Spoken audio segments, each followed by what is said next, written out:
I'm Sonia Falayon, and welcome to my YouTube channel, Mind and Manna.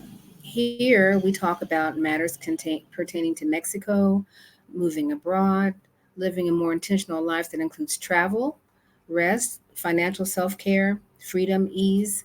If any of those topics sound of interest to you, please do like, subscribe, share, and comment below so that I can use your comments to think about content and make what I'm presenting even better.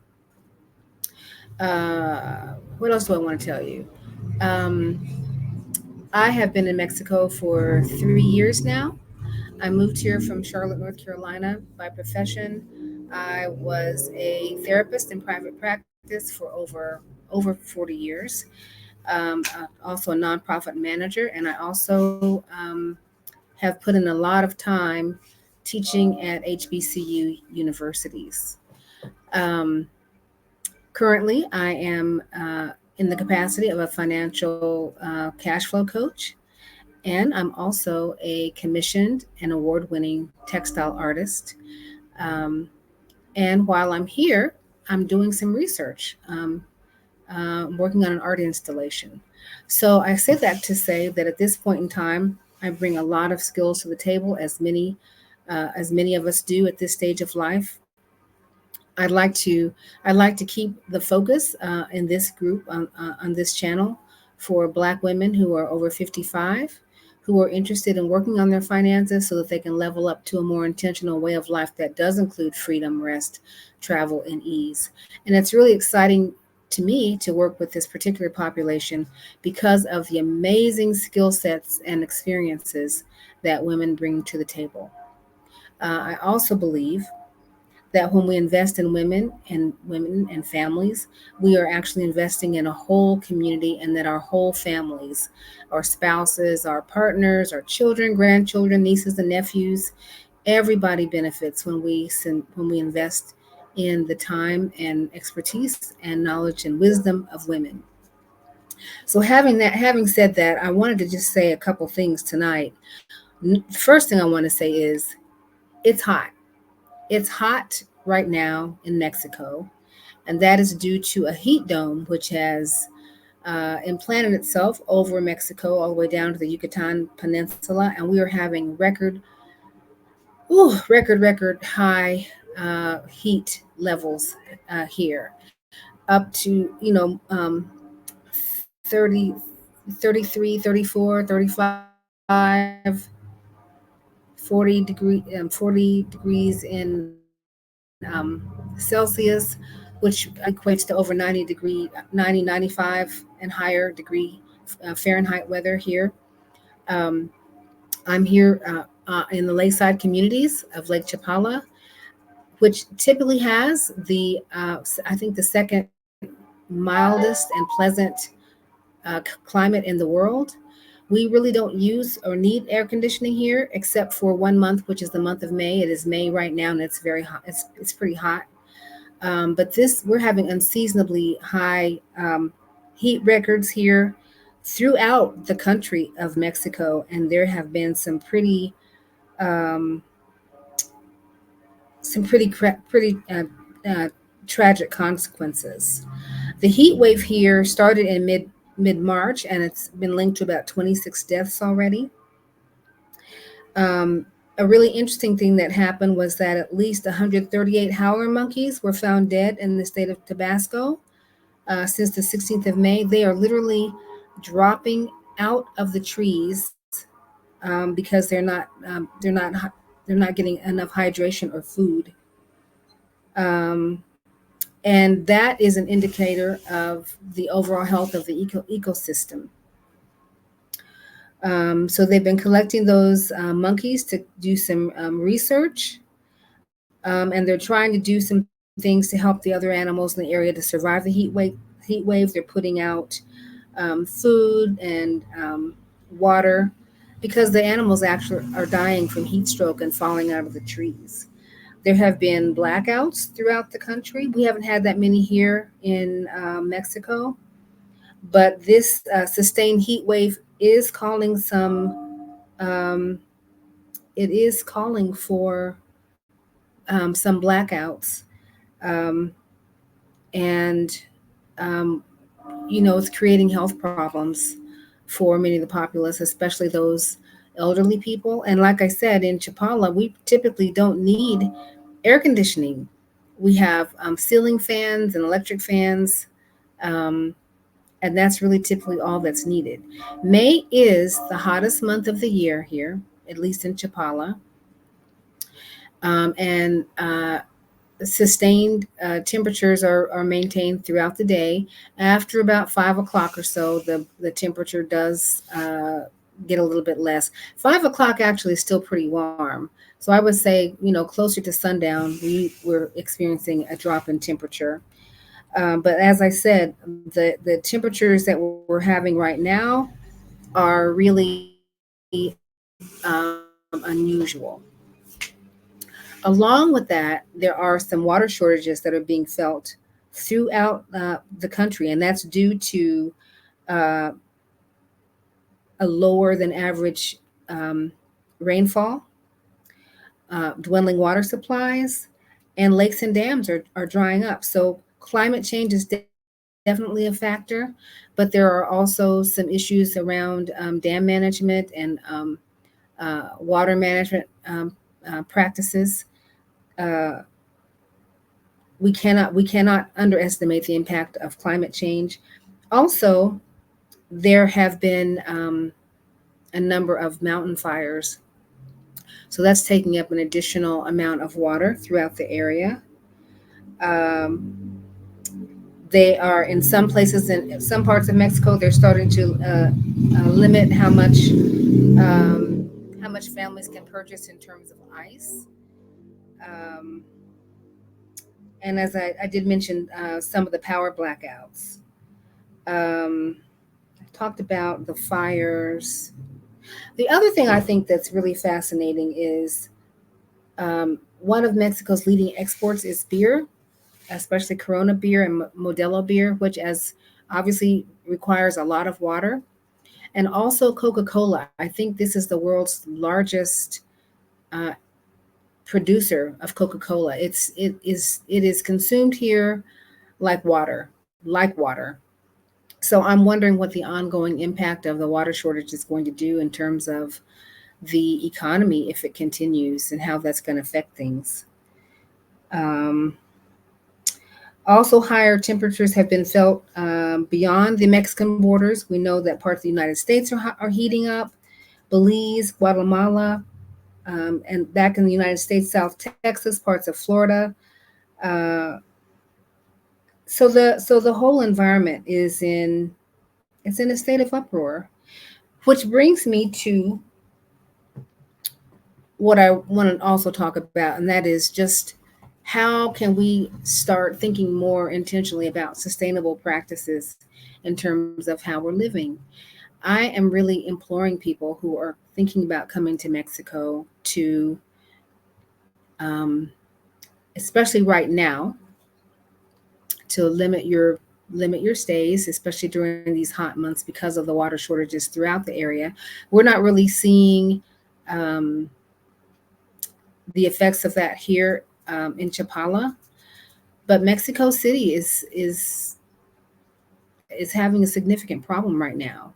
I saw Rashida Dow did a video a month or a couple months ago, maybe, and she was suggesting that people not visit Mexico City at this time because of the impact of their presence on the water shortage.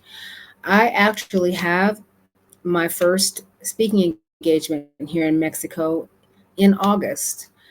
Um, and I'm excited about it. I'm honored to be able to speak to this assembly. However, instead of staying for 3 or 4, 5 days as I typically would do, I'm actually going to get in time to probably the night before my presentation, make my presentation, and then I'm going to leave that very same day. Um, just it's just important for me to be able to think about really the impact that I'm having on that community, on their water supply. And while people are not being denied water who can afford it and who live a relatively affluent lifestyle, um, gaining access to water may not be easy for people who live in surrounding areas or parts of the city where money is not flowing as freely. Uh, I'm really encouraging people, if you're thinking about coming to Mexico to live or to stay for any period of time, to really do some rethinking about just the lifestyle that we are accustomed to living in the Western world, especially in the United States, where we have so much of everything. We have so many shoes and purses and clothes and knickknacks and collections. And I'm even speaking to myself. I know I had to go through a lot of things and purge a lot of things before moving here. But what's really fascinating to me are people who come to Mexico from the United States and they bring all of this furniture, and they bring all of their collections and all of their stuff with them. Um, what I found is once I got here, some of the things that I thought were really important really don't fit here anymore. It's a different life. It's a different lifestyle. Um, Having the frame of mind to bring your old culture with you and your memories, uh, your values, your love and care for people. Bring those things with you, your cultural practices. But a lot of the consumerism that we are so accustomed to and take for granted in the United States, we really need to leave that, need to leave it there. People live differently here. Many homes are already furnished, so you may not even need the furniture if you're going to rent for a small amount of time or if you're going to be here part of the year.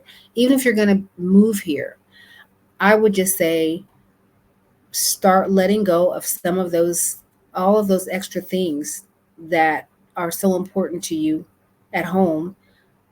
Maybe the 37 different bags that you only wear one or five or 10 of them that are your favorites.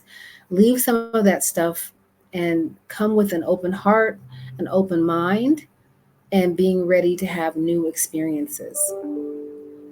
As global warming and climate change becomes more of an issue for all of us, we really have to start thinking about what are the sustainable practices that are going to allow us to live the lives that we want to live, that are going to have the least imprint on the environment. It's important to be very mindful about those things. For me, it's continuing to rely less and less on paper products, using cloth, making those. I enjoy making those things. I enjoy making linen having fewer disposable plasticware, or if I use something that's made of recyclable materials. I recently found some really nice bamboo utensils that can be reused. Using more pottery for my cooking and dishes. Buying fewer and fewer and fewer paper products. Being very mindful of the amount of plastic that I'm using. And even what I'm aware of, especially in the last couple of weeks, I started my indigo dyeing practice again. And as a surface designer on textiles, there's a certain amount of water that I'm accustomed to use in terms of the techniques that I'm using in my art practice. So I'm even thinking now about how can I use less water? What are some of the practices that I need to move away from and move toward that will allow me to use less of certain resources and maybe using more of other resources that are more readily available and indigenously produced. So we are definitely in the middle of a heat wave here. We're all praying for rain. The rainy season should be starting just about any time now. Usually between the months of June through August is our rainy season here. It typically rains at nighttime, and when we wake up in the morning, it's the air is so fresh and clean and crisp.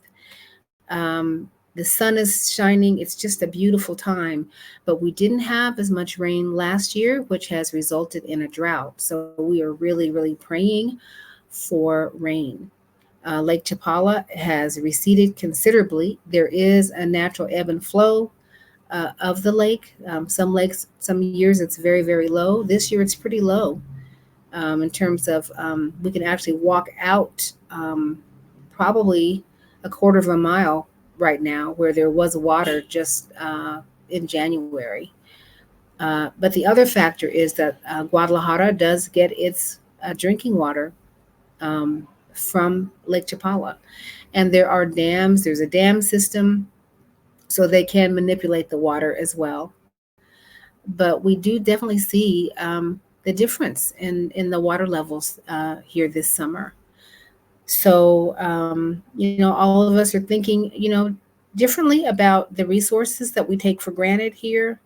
Uh, I'm really excited to see um, some of the initiatives that the municipalities are putting into place to help us think about climate change and the acquisition of resources that we take for granted. And I would just encourage all of you who are listening to start thinking, if you haven't already, about ways that you can make your life and your use of resources more sustainable. And certainly, if you're thinking about coming to Mexico, traveling abroad, even going to Europe, the mindset about resources is very, very, very different. Um, I remember the last time I was in Europe and how there were timers on the showers and there were timers on the use of the electricity. People lived in smaller homes. They didn't have a lot of extra stuff for storage. We put a lot of stuff in storage here in the United States because we have a lot of stuff. So it's just time to start rethinking our use of resources. And if you're really thinking about moving abroad or moving to Latin America, moving to Europe, um, it's going to be very helpful to reevaluate and realign your values around consumerism and the impact that it's going to have on communities. So that's all I wanted to say for now. Thank you so much for tuning in. Um, Generally speaking, I am doing Thursday night live broadcasts for the most part. I will be doing some traveling this summer. I'll be gone in the United States for about 6 weeks. So I'll be doing more recorded broadcasts like this on Thursday nights, but I'll have some interviews. And then probably at the middle to end of July, I'll start the lives up again on a regular basis. So I do have a live plan for next Thursday as well.